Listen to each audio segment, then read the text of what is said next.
17 मार्च 1996 वो दिन जब श्रीलंकन टीम अपना पहला वर्ल्ड कप प्राइम ऑस्ट्रेलिया को हराकर जीत जाती है। What a victory for the Sri Lankans. उस टाइम जहां क्रिकेट में ऑस्ट्रेलिया का राइज हो रहा था, जो कि आगे जाके 3 वर्ल्ड कप लगातार जीतने वाली थी। Australia have won the World Cup. इसी टीम को 1996 के वर्ल्ड कप में श्रीलंकन टीम ने रोक दिया था। उस टाइम किसी को भी नहीं पता था कि इसके बाद श्रीलंका के कितने लेजेंडरी प्लेयर्स निकलेंगे और आगे जाके वे सभी हिस्ट्री बनाएंगे। Lifetime ambition achieved here at Lords today by Kumar Sangakkara. लेकिन 27 साल बाद 2024 में उसी श्रीलंकन क्रिकेट टीम के बोर्ड को आईसीसी द्वारा सस्पेंड कर दिया जाता है। एंड यही नहीं, पिछले 10 सालों में जितना बुरा डाउनफॉल इस टीम का आया है, वो 1996 में कोई सोच भी नहीं सकता था। ICC has suspended Sri Lanka cricket. जिस टीम का कंपैरिजन प्राइम वेस्ट इंडीज और ऑस्ट्रेलिया से किया जाता था, वही टीम आज ढंग से टॉप टीम्स को टक्कर भी नहीं दे पा रही है और हर टूर्नामेंट में लास्ट पे फिनिश कर रही है। टूर्नामेंट जीतना तो बहुत दूर की बात है। तो आखिर ऐसा क्या हुआ कि जिस श्रीलंकन टीम में सनत जयसूर्या, कुमार संगकारा, मुथैया मुरलीधरन जैसे लेजेंड्स खेला करते थे, वही टीम आज की डेट में अपने लोएस्ट पॉइंट से गुजर रही है।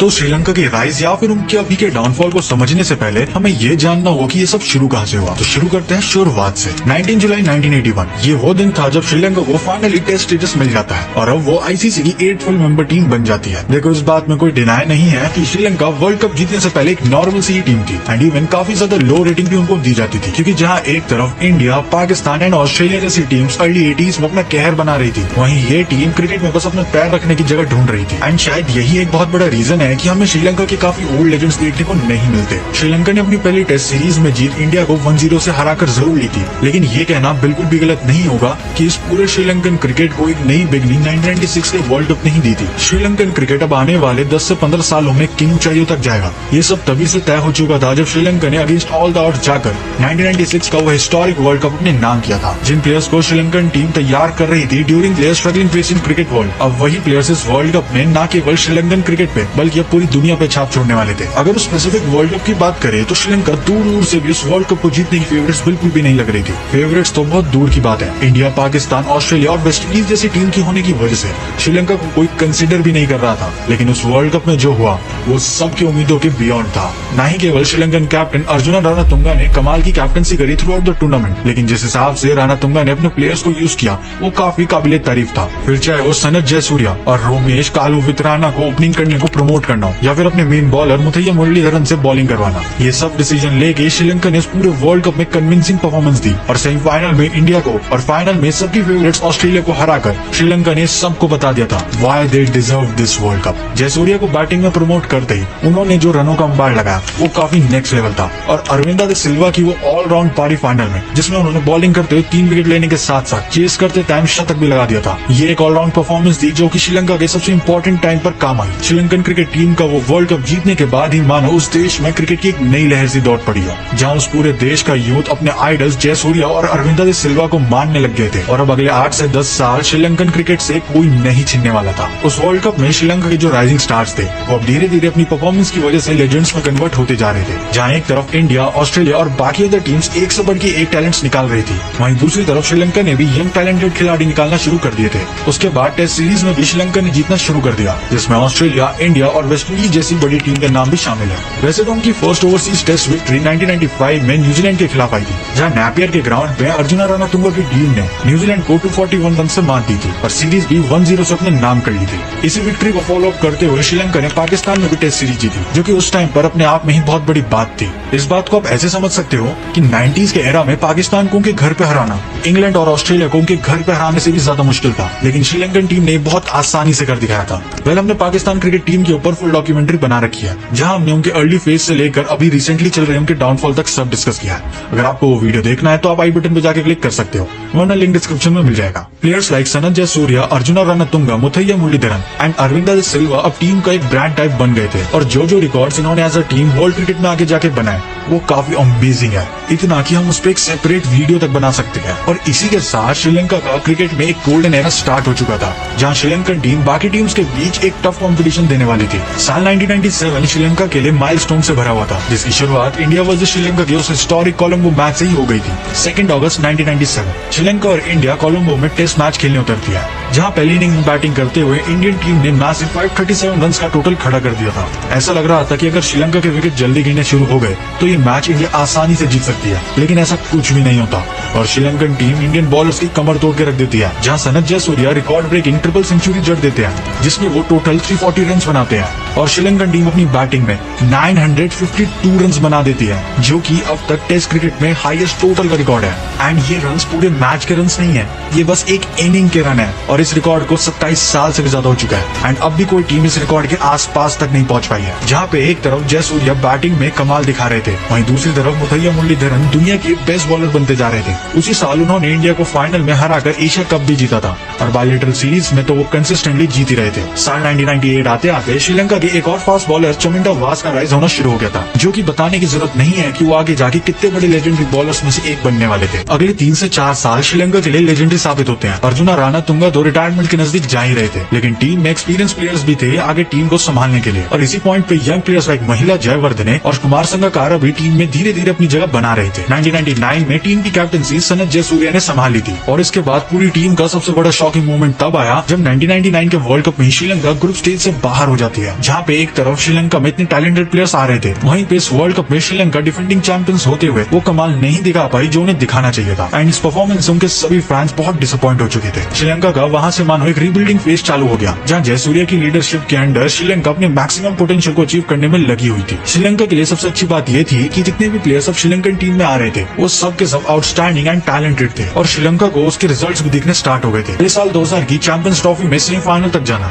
और उसके बाद साल 2002 में चैंपियंस ट्रॉफी में इंडिया के साथ जॉइंट विनर बन जाना। और इसी के साथ अगर हम जयसूर्या, जयवर्धने और मुरलीधरन के प्राइम को भी ऐड कर देते हैं, तो अब इस टीम को रोकना नामुमकिन सा बनता जा रहा था। 2003 के ओडीआई वर्ल्ड कप में भी ये टीम सेमीफाइनल्स तक पहुंचती है, लेकिन वहां उन्हें प्राइम ऑस्ट्रेलिया सेमीफाइनल में बाहर कर देती है। लेकिन पिछले वर्ल्ड कप के मुकाबले इस वर्ल्ड कप में उन्होंने काफी अच्छी टक्कर दी थी बाकी टीम्स को, एंड उसी के अगले साल वो एशिया कप भी जीत जाते हैं। 2003 के वर्ल्ड कप के बाद जयसूर्या ने कैप्टनसी छोड़ने का डिसाइड करा, और पूरी टीम की कमान अब 34 साल के मारवन अटापुट्टू पे आ गई। हालांकि 2004 में जयसूर्या को वापस से कैप्टन बना दिया गया, लेकिन बात कुछ बनी नहीं, और वापस से कैप्टनसी मारवन को थमा दी गई। और 2004 वाला फेज ही था जहाँ पे श्रीलंका ने फ्यूचर जनरेशन को ध्यान में रखते हुए क्रिकेट खेलने का डिसाइड किया। अब उनका वो डिसीजन कितना सक्सेसफुल हुआ ये हमें आगे वीडियो में पता ही चल जाएगा। लेकिन उसी साल से इस टीम ने दोबारा से अचीव करना स्टार्ट कर दिया, जब 2004 का एशिया कप वापस से श्रीलंका जीत जाती है। और इस बार उनके प्लेयर्स ने इतनी अच्छी परफॉर्मेंस दी कि ऐसा लग रहा था कि सारे वर्ल्ड प्लेयर्स बस श्रीलंका के पास ही भरे हुए हैं। 2004 का एशिया कप जीतने के बाद श्रीलंका ने वापस से बायलेटरल सीरीज जीतना स्टार्ट कर दिया, टेस्ट और ओडीआई दोनों फॉर्मेट्स में। टेस्ट क्रिकेट में श्रीलंका काफी अच्छा कर रही थी, घर में तो श्रीलंका को हराना मुश्किल था ही, मगर बाहर जाके भी श्रीलंका टेस्ट सीरीज पे टेस्ट सीरीज जीत रही थी। इसी पीरियड के दौरान महिला जयवर्धने और कुमार संगकारा टीम के फ्रंट रनर्स बन चुके थे, जहां एक तरफ मुरलीधरन और चमिंडा वास बॉलिंग में डोमिनेट कर रहे थे, वहीं दूसरी तरफ जयवर्धने और संगकारा बैटिंग में कोई कसर नहीं छोड़ रहे थे। साल 2006 में महिला जयवर्धने को कैप्टनसी थमा दी जाती है। इसी के साथ महिला जयवर्धने और कुमार संगकारा की जोड़ी पूरी दुनिया में मशहूर होती हुई दिख रही थी। इसका सबसे बढ़िया एग्जाम्पल हमें उसी साल यानी 2006 में ही देखने को मिल गया, जहां साउथ अफ्रीका के अगेंस्ट टेस्ट सीरीज में महिला जयवर्धने और कुमार संगकारा ने 624 रन की हिस्टोरिक पार्टनरशिप जड़ दी थी। एज अ कैप्टन ये जयवर्धने के लिए सबसे बड़ी अचीवमेंट तो थी, लेकिन पूरे देश को समझ आ गया था कि ये दोनों प्लेयर्स आगे जाके श्रीलंका के बेस्ट प्लेयर्स बनने वाले हैं। श्रीलंका की फील्डिंग भी इम्प्रूव होती जा रही थी। इसका सबसे बड़ा रीजन ये है कि उनके सभी प्लेयर्स की एज लगभग 25 से 35 के बीच में ही थी।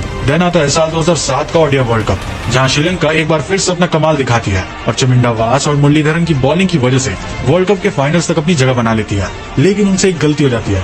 वो गलती ये थी कि उनका फाइनल में मुकाबला ऑस्ट्रेलिया के खिलाफ था, वो ऑस्ट्रेलिया जो कि अपने प्राइम के भी पीक पर थी। रिकी पॉन्टिंग की उस ऑस्ट्रेलियन टीम को खुद रिकी पॉन्टिंग की ऑस्ट्रेलियन टीम ही रोक सकती थी। ऐसा मैं इसलिए कह रहा हूँ क्योंकि ऑस्ट्रेलियन टीम उस टाइम पर नेक्स्ट लेवल पर थी, वो टीम अपने प्राइम के भी पीक पर थी। वेल, हमने रिकी पॉन्टिंग के डोमिनेंस के ऊपर ऑलरेडी वीडियो बना रखी है, अगर आपको वो वीडियो देखना है तो आप आई बटन पर क्लिक कर सकते हो, वरना लिंक डिस्क्रिप्शन में मिल जाएगा। और श्रीलंकन टीम फाइनल में पहुंचने के बावजूद, इतने सारे स्टार प्लेयर्स होने के बावजूद ऑस्ट्रेलिया से वो वर्ल्ड कप फाइनल में हार जाती है। Australia have won the World Cup of 2007. वो पल सभी श्रीलंकन फैंस के लिए इमोशनल तो था ही, आज उनके फैंस को यही लग रहा था कि वो लोग फाइनल में जीत सकते थे एंड दूसरा वर्ल्ड कप अपने नाम कर सकते थे।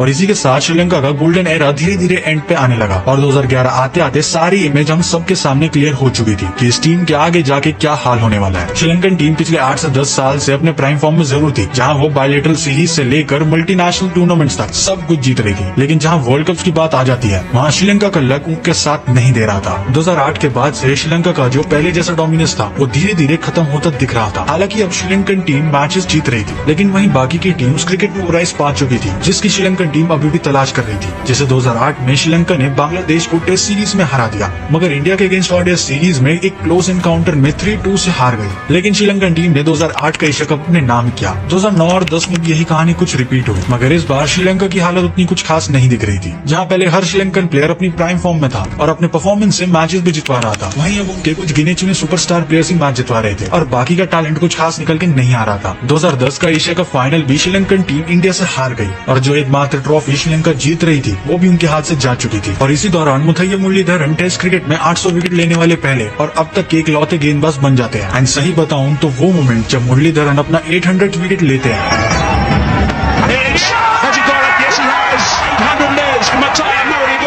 वो हर एक क्रिकेट फैन के लिए मेमोरेबल मोमेंट था। देखते ही देखते साल 2011 आ जाता है और 2011 में फिर से वही कहानी रिपीट होती है जो कि श्रीलंका के लिए पिछले 2 वर्ल्ड कप से रिपीट हो ही रही थी। कुमार संगकारा टीम की कैप्टनसी करते हैं और श्रीलंकन टीम उस वर्ल्ड कप में एज यूजुअल ग्रुप स्टेजेस में काफी अच्छा परफॉर्म करती है, इतना कि उन्हें फाइनल में पहुंचने तक कोई भी दिक्कत नहीं आती। और फाइनल में क्या होता है ये हम सबको पता ही है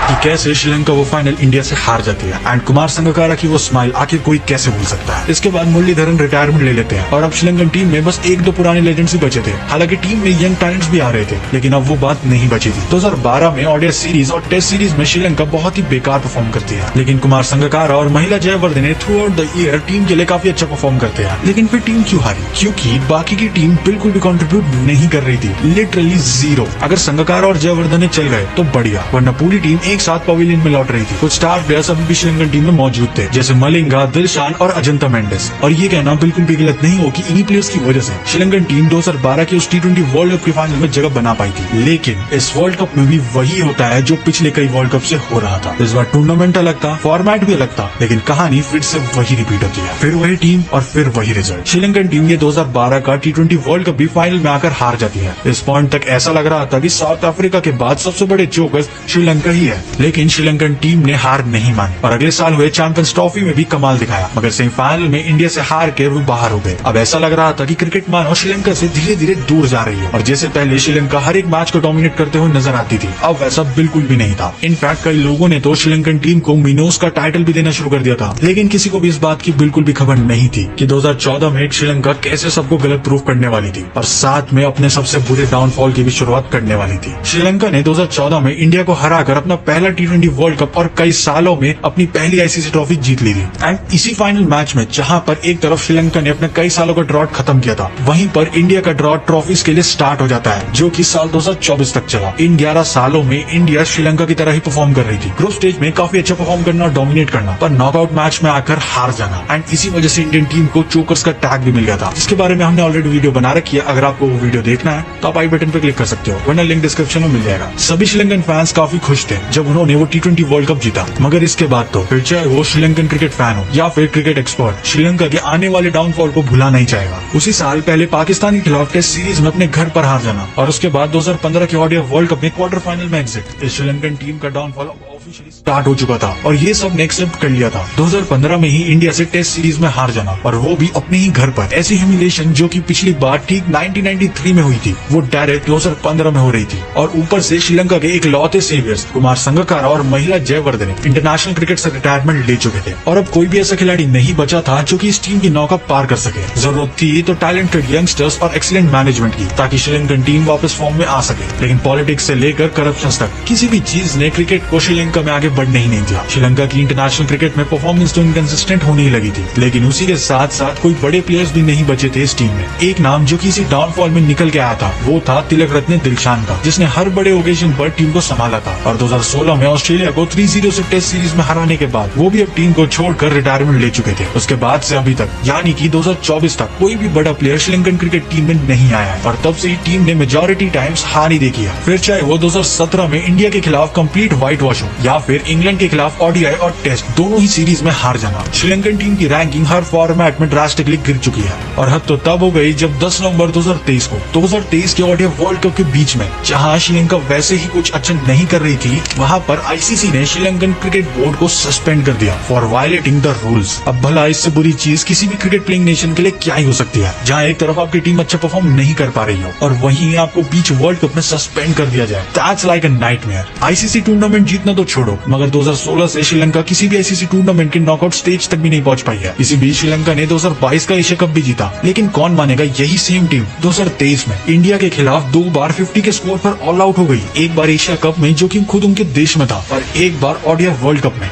ये सब सुनने में कितना अजीब लगता है। जो टीम क्रिकेट में एक टाइम पर सबको डोमिनेट कर रही थी, उसका अब ये हाल हो चुका है। लेकिन जो सच है वो सच है और श्रीलंकन टीम की रैंकिंग से लेकर वर्क कल्चर तक सब कुछ गिर चुका है और श्रीलंका जैसी पहले टीम हुआ करती थी अब वो बिल्कुल भी वैसी नहीं है। अब प्रॉब्लम अगर बस उनकी परफॉर्मेंस में होती तो हम इजीली उनके प्लेयर्स, कोचेस और बोर्ड में ब्लेम कर सकते थे, मगर जैसे हालात श्रीलंका में चल रहे हैं काफी टाइम से, उसको देख के श्रीलंकन टीम का कमबैक देखना काफी मुश्किल सा लग रहा है। बट यू नेवर नो कि वे कब कमबैक कर ले। एज यू नो कि उनके कई प्लेयर्स अभी नरिश हो रहे हैं।